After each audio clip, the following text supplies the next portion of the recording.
Hello, hello, bonjour à vous, bonsoir à vous. Belle fin de journée, vous allez bien, vous êtes bien rentrés, vous êtes encore en chemin. En tout cas, force et courage. Je suis Dominique Christelle Abro, dit Docri, coach Docri, directrice d'un cabinet de communication familiale, professionnelle en soutien psychologique de première ligne, professionnelle en écoute et accompagnement des couples et familles. Et je travaille avec des enfants, je travaille avec des adolescents, je travaille avec des jeunes. Et très contente, ravie de vous avoir à nouveau pour cette vidéo audio. Alors, je tiens à vous signifier que, quelles que soient les différentes vidéos audio ou les vidéos, vous me verrez, que j'aurai à faire, c'est vraiment dans l'élan d'apporter un plus pour les familles, pour l'individu, pour l'enfant surtout, l'enfant, l'adolescent, le jeune, en termes de bien-être, en termes d'épanouissement, en termes d'accomplissement de qui tu es, de qui tu es censé être. Alors, ces différentes vidéos ou ces différentes vidéos audio sont des sortes de sensibilisation pour vous apporter des stratégies concrètes, des informations concrètes et clés en fonction des réalités que vous pouvez vivre en famille, avec l'enfant, en couple, etc., etc. Voilà, il ne s'agit pas de réprimander, il ne s'agit pas de dire que vous ne savez pas y faire. Non, il s'agit de vous apporter un plus en termes de compréhension claire, réelle dans votre quotidien pour vous aider dans le développement de vos enfants, dans l'accompagnement des différents processus de développement qu'ils peuvent vivre, qu'ils vivront. Vous aider aussi dans vos stratégies d'amélioration en termes de communication pour votre couple, pour vos différentes relations interpersonnelles, amicales, entre collègues, etc. C'est vraiment l'élan de vous aider, l'élan de vous apporter des stratégies concrètes dans la réalité de ce que vous vivez. Alors, voici le message. 2 ans, petite fille, en fonction de ses regards, sa manière de se comporter entre griffes envers son papa, sa mère, sa génitrice, celle qui lui a donné la vie, reçoit mal et accueille mal cette manière entre griffes, si je puis le dire, cette manière d'être par rapport à sa fille. La mère biologique, mère de la petite fille en question, se sent menacée. Je ne vais même pas mettre menacée entre griffes. Parce qu'en réalité, oui, elle se sent menacée. Et décide de se comporter envers sa fille, sa propre fille, comme si elle était une rivale. Alors, comme je viens de le signifier, il va s'agir de vous apporter quelques pistes en termes de compréhension, en termes d'élan, de la portée de certaines actions, de certains gestes depuis l'enfance qui ont des impacts sur la vie de l'individu adulte jusqu'à présent. Alors, maman, papa, personne ayant la responsabilité de l'enfant, qui que vous soyez, quelle que soit votre culture, votre appartenance, comprenez que le développement d'un enfant se fait en phase et par étapes. Et pour que l'enfant puisse aller justement d'étape en étape, bien sûr, la nature étant naturellement nature, oui, si je puis le dire, l'enfant il va grandir physiquement et tout, mais en termes de ressources internes, en termes de confiance en soi, en termes d'affirmation de soi, etc. Tout part du fait que le parent, en l'occurrence la mère, dans un premier temps, répond aux besoins de l'enfant et l'aide dans le fait qu'il va dépasser chaque étape sereinement. Alors, maman, c'est vrai, quelle que soit la culture, il y a une manière d'appeler généralement la petite fille, la fille, ma rivale, etc., etc. Généralement, c'est clair que c'est ludique, c'est en même temps, c'est de l'affectivité d'une certaine manière. Mais quand il s'agit de quelque chose de profond en termes de ressenti, en termes de rivalité réelle, c'est toxique et ce n'est pas bien pour l'épanouissement et de l'enfant, de la mère, du couple, de la famille. Ok. Comprenez que dans le développement de l'enfant bébé déjà, il y a l'attachement. L'attachement à la mère, le bébé nourrisson. L'attachement à la mère va favoriser la confiance en soi de l'enfant. Oui.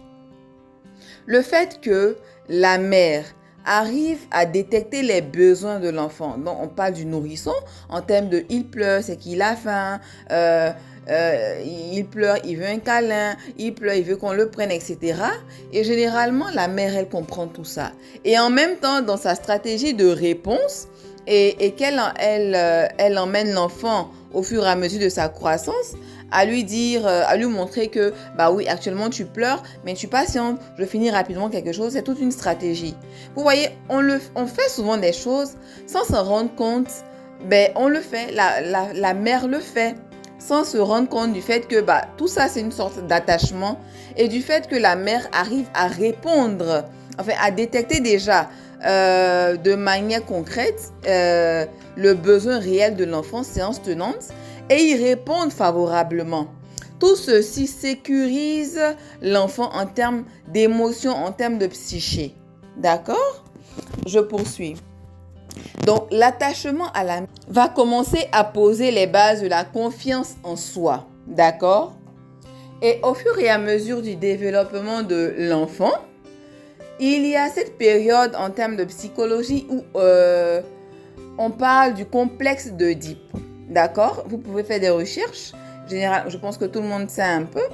Il va s'agir de cette étape où l'enfant, 2 ans, 3 ans, voit le parent de même sexe comme un obstacle au fait qu'il puisse s'épanouir, je dirais exagérément, amoureusement même, avec son parent de sexe opposé. Oui, psychologiquement, c'est une étape, je dirais, normale et naturelle.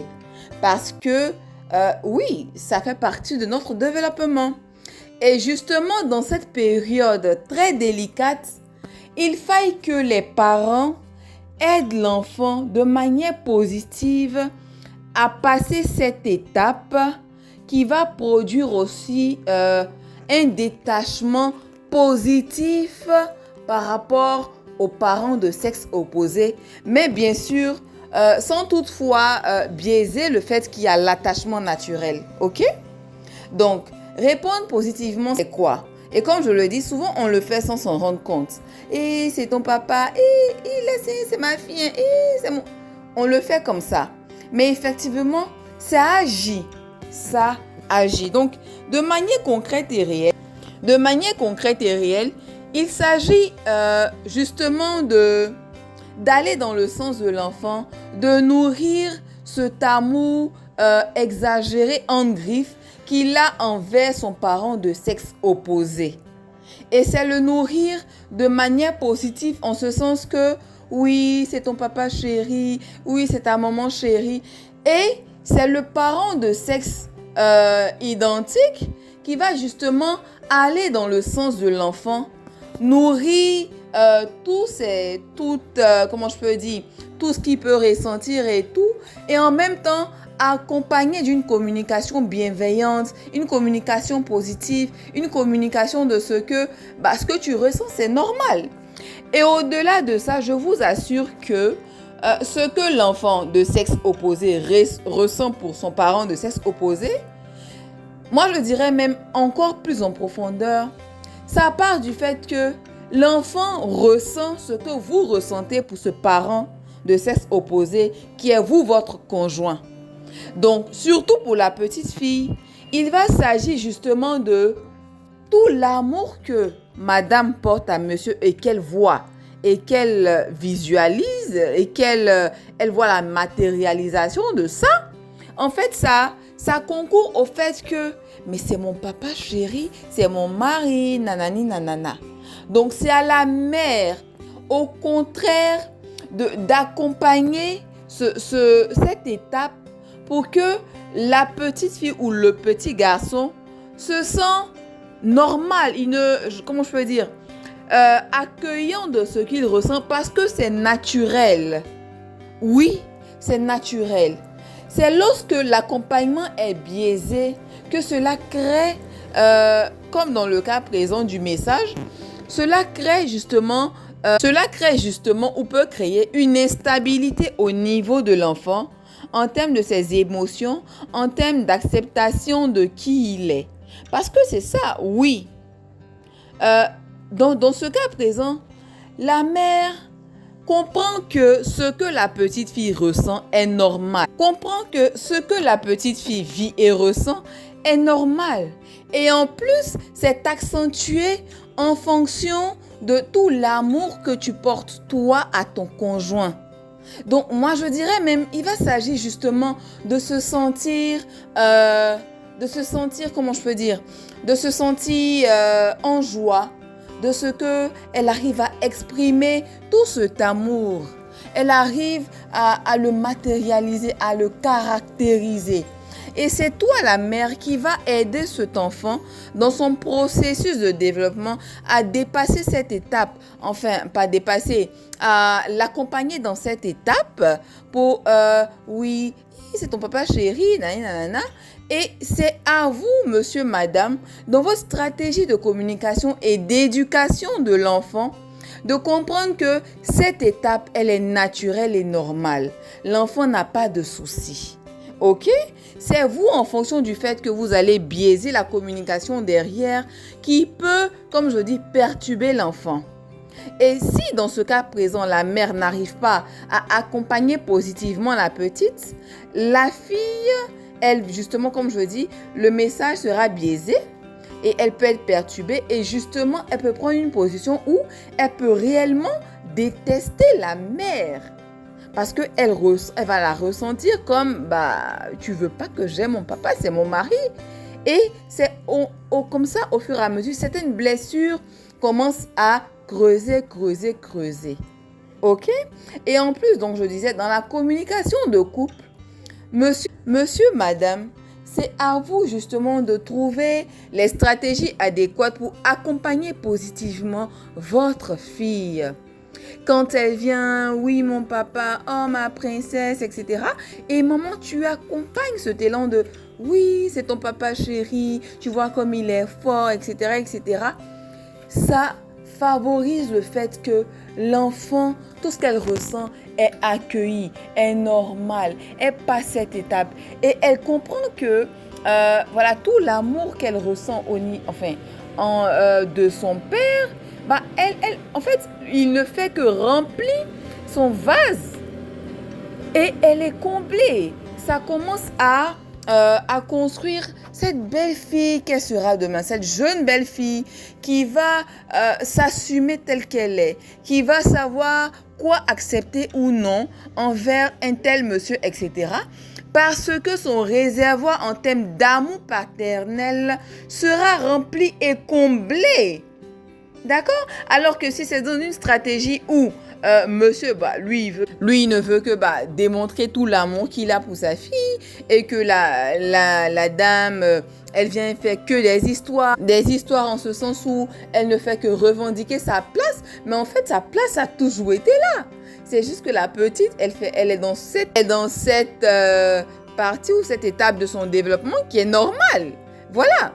Donc, la jeune dame, l'épouse, si elle vient faire les histoires, etc., du coup, le père, il se sent, qu'est-ce que je fais? Qu'est-ce qu'il y a?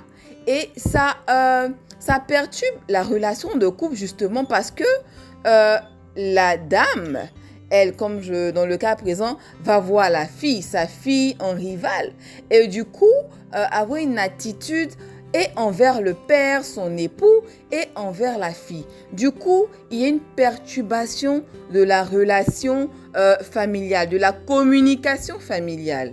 Donc, vous voyez, déjà même en termes d'éducation de l'enfant, papa, maman, il faille que vous vous asseyez, qu'ensemble, chacun pose les bases en termes de compromis, sa manière de voir, qu'est-ce qui est bénéfique pour la famille, pour l'enfant. D'accord? Il y a cela. Et vous voyez aussi l'enfant en question. Et vous voyez, l'enfant en question, si cette étape était biaisée, non seulement la petite peut ne pas recevoir tout le quota qu'elle est censée en griffe recevoir, ça va créer des vides, ça va créer un vide, ça va créer des blessures. Et au fur et à mesure, cette jeune fille qui est censée être pleinement accomplie en termes d'émotions, équilibre, etc., ça ne sera pas le cas. Et c'est tout un individu, une jeune dame à rééquilibrer. Et je vous assure que toute l'énergie en termes de psychique que l'individu met en place pour se redisposer et rééquilibrer tout ce qu'il est censé rééquilibrer, vous n'imaginez même pas. Vous n'imaginez pas. Alors, papa, maman, qui que vous soyez, je vous exhorte. Cherchez à comprendre le processus de développement de l'enfant. Cherchez à vous entendre ensemble de manière unie. Trouvez des stratégies de communication, des stratégies d'éducation pour vos enfants ensemble, dans un même élan, dans une même vision. Il ne faille pas biaiser le processus de développement d'un enfant parce que vous pouvez ne pas avoir certaines informations. Allez aux informations. Bien souvent, ce que vit l'enfant n'est pas forcément mauvais. Ce n'est pas que l'enfant n'est pas comme il doit être en griffe. C'est juste qu'il peut être dans une phase de développement qui est en concordance avec son âge, avec ses besoins, avec justement le fait qu'on réponde favorablement ou non à ses besoins. Et qui fait que l'enfant peut réagir comme ci, comme ça, etc. Il faut chercher à voir si l'enfant réagit comme ci, qu'est-ce qui a changé? À quel moment est-ce que ça a changé? Comment améliorer? Comment faire mieux? Et surtout dans la famille, monsieur, madame s'est unis ensemble qu'il serait intéressant que vous vous asseyez et choisissez ou bien trouvez des compromis pour le bien de l'enfant, pour le bien de votre couple, pour le bien de l'harmonie de la famille. Donc, dans un cas présent où finalement on ne souhaite pas, monsieur, madame ne sont plus ensemble, est-ce que vous imaginez l'action ou la portée psychique, mentale et émotionnelle de ce vide ou de ce manque en termes d'émotion pour la jeune fille? Je ne cesserai de le dire. La jeune fille, une fille, ce lien, moi je dirais à la fois mystique, mystère de la jeune fille avec son père, en tant que psychologue, en tant que psychopédiatre, en tant que professionnel en soutien psychologique de première ligne, qui que nous soyons, nous ne pouvons tout expliquer. Disposer les choses pour le bien-être de l'enfant. Disposer tout ce qu'il y a à disposer dans la grande mesure du possible, Dieu merci, pour le bien-être de l'individu. En l'occurrence, les enfants, les bébés, les adolescents. Contactez-nous pour plus d'informations en fonction de certaines situations que vous aimeriez partager, mais surtout que vous aimeriez comprendre. Parce que mieux vous comprenez le processus des processus, mieux vous saurez comment y faire face. Mieux vous saurez chercher les outils concrets pour vous aider dans la réalité de tout ce que vous pouvez vivre. C'était Dominique Christelle Labro, coach d'Ocri.